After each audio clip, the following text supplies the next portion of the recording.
ত্রয়োদশ জাতীয় সংসদ নির্বাচন ও গণভোট 2026-এর চূড়ান্ত প্রাথমিক বেসরকারি ফলাফল এক নজরে আমি ঘোষণা করছি।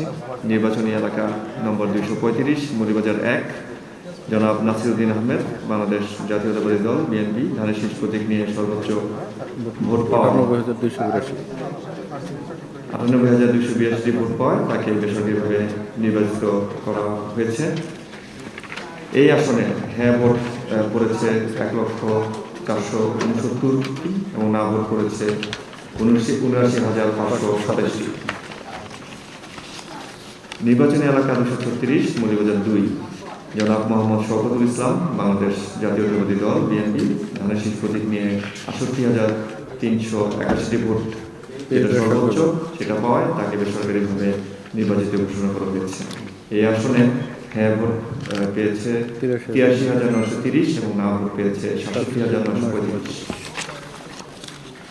নির্বাচনী এলাকা 237, মৌলভীবাজার 3, জনাব নাসির রহমান, বাংলাদেশ জাতীয়তাবাদী দল বিএনপি, ধানের শীষ প্রতীক নিয়ে 1,56,757 ভোট পেয়েছেন এবং তিনি সর্বোচ্চ ভোট পাওয়ায় তাকে বেসরকারিভাবে নির্বাচিত ঘোষণা করা হয়েছে।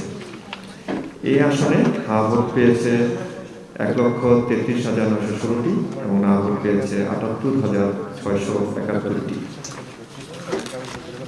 সর্বশেষ নির্বাচনী এলাকা 238, মৌলভীবাজার 4, জনাব মোহাম্মদ মুজিবুর রহমান চৌধুরী, বাংলাদেশ জাতীয়তাবাদী দল বিএনপি, ধানের শীষ প্রতীক নিয়ে ভোট পেয়েছেন 1,70,877 এবং সর্বোচ্চ ভোট পাওয়ায় তাকে বেসরকারিভাবে নির্বাচিত ঘোষণা করা হয়েছে।